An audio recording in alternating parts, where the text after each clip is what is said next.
Bonjour à tous. J'ai l'honneur d'échanger avec vous suite à l'intervention de Monsieur Ousmane Sonko, à un moment qui apparaît historique à bien des égards pour le Sénégal. Monsieur Sonko, en homme d'État qu'il est et qu'il deviendra lorsqu'il est lorsqu'il sera élu président de l'État du Sénégal, a lancé un message clair. Ce ne sont pas les magistrats qui décideront à la place du peuple sénégalais. À 9 mois d'une élection particulièrement critique pour le devenir de l'ensemble de la population sénégalaise, de Saint-Louis à la Casamance, M. Sonko refuse de devenir le prisonnier de lutte de pouvoir et d'instrumentalisation de magistrats, de hauts fonctionnaires, qui cherchent à faire perpétuer un pouvoir contre toute évidence et contre la volonté du peuple sénégalais. En tant qu'avocat, dans le cadre d'un collectif particulièrement important qui a vu les plus grandes éminences du barreau du Sénégal se mobiliser, non pas tant pour un homme politique, mais pour le devenir d'une démocratie et d'un État de droit, j'ai l'immense honneur d'accompagner M. Sonko, malgré les mesures qui ont été prises de façon honteuse et indécente par le régime pour nous empêcher d'assurer sa défense, que ce soit en expulsant ses avocats de la salle d'audience ou, comme cela a été mon cas, en me cueillant à la sortie d'un avion avec des hommes en armes particulièrement agressifs pour m'empêcher de défendre les droits d'un homme qui était persécuté par un appareil de pouvoir aux ordres de celui que je n'avais pas encore qualifié de tyran, mais qui commence de plus en plus à le ressembler. Monsieur Sonko a un peu moins de 10 mois d'échéance critique pour le Sénégal, qui vont déterminer l'attribution de ressources, notamment gazières et pétrolières, fondamentales pour le devenir de sa jeunesse et de son pays, refuse d'être le prisonnier des stratagèmes du pouvoir en place, refuse d'être instrumentalisé, refuse que son destin devienne l'enjeu plutôt que celui du peuple sénégalais.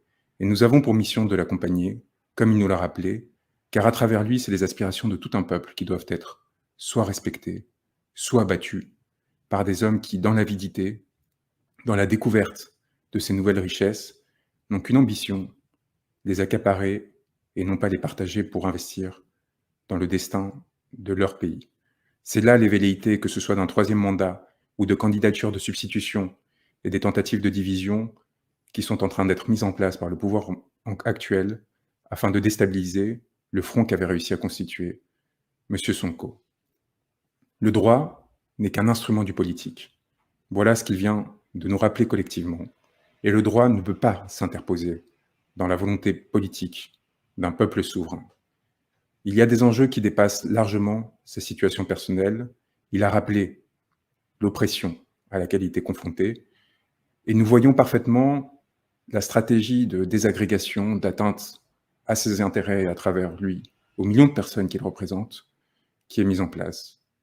Un objectif très simple que M. Sonko ne va pas se voir opposer. Il nous a chargés, à nous tous déjà, de commencer à l'accompagner pour l'après. Le régime a plusieurs options. La violence, l'oppression, on le voit déjà avec les interdictions qui ont été dictées à Dakar à partir de demain relatives à la circulation aux essences, comme si d'avance la décision le concernant était prise, comme si d'avance M. Sonko était condamné. On l'a vu également de façon plus large à travers l'usage de la violence à son égard, à l'égard des militants du PASTEF, de façon générale à la population et en particulier à sa jeunesse qui souffre, des pêcheurs de Saint-Louis jusqu'aux jeunes déshérités ravagés par la drogue dans les faubourgs de Dakar, en passant par la population de Casamance qui s'est vue opposer un mépris extraordinaire depuis des années, d'une situation inacceptable et qui doit désormais cesser par les urnes, par la démocratie.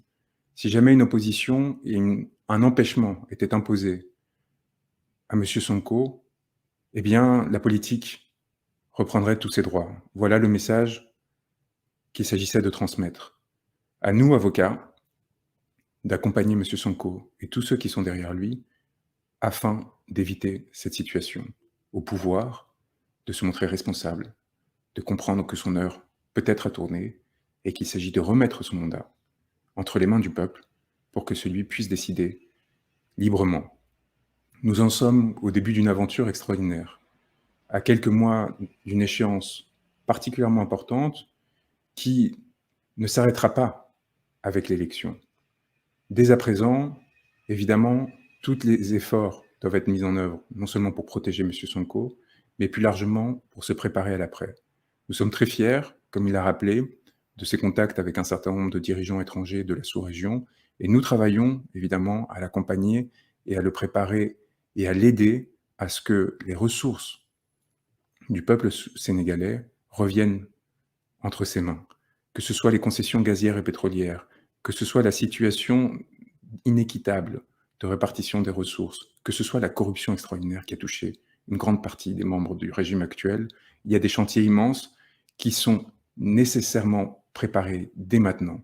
Les échéances atroces que l'on tente de lui imposer, volontairement humiliantes et dégradantes, sont une atteinte à la dignité, non pas de M. Sonko, mais de ceux qui cherchent à l'entraver.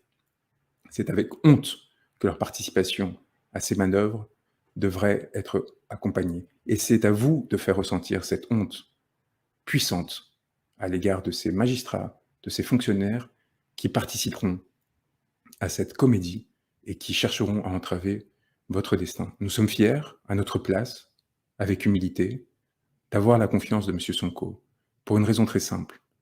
En Europe, en France, j'ai eu le privilège de défendre des peuples opprimés, qui n'ont jamais bénéficié des arrangements de la France-Afrique et de la corruption que nous avons combattus et que nous ne cessons de combattre et de dénoncer. Le peuple sénégalais inspire les autres peuples, et en particulier le peuple français. Le peuple sénégalais sert d'exemple et de modèle.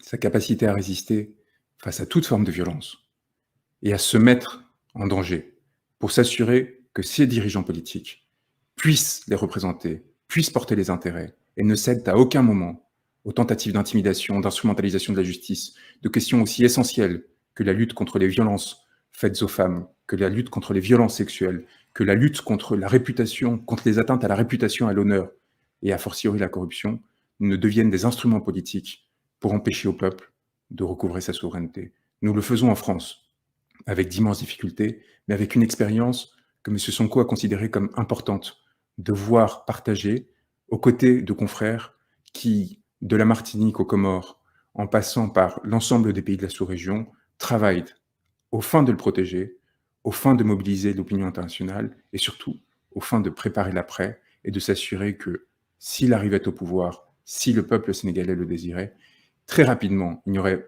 pas d'isolement, mais au contraire un soutien très important de la part des partenaires internationaux. C'est un dernier point qui m'apparaît essentiel, vous dire que vous n'êtes pas seul, que nous veillons, que nous nous assurerons que la défense des intérêts de M. Sonko sera préservée, mais aussi de tous les membres du PASTEF et de toutes les personnes qui sortiront dans la rue pour le protéger, le cas échéant, et qui, en prenant les risques nécessaires, s'assureront encore une fois du devenir de la démocratie d'un peuple qui nous sert d'exemple, qui nous inspire, et qui demain, avec beaucoup de chance, un peu d'espoir et du courage, nous imiterons à notre tour pour nous libérer. Je vous transmets toutes nos pensées, tous nos encouragements, et surtout, le plus grand respect par rapport à votre force. Vous méritez toute notre estime.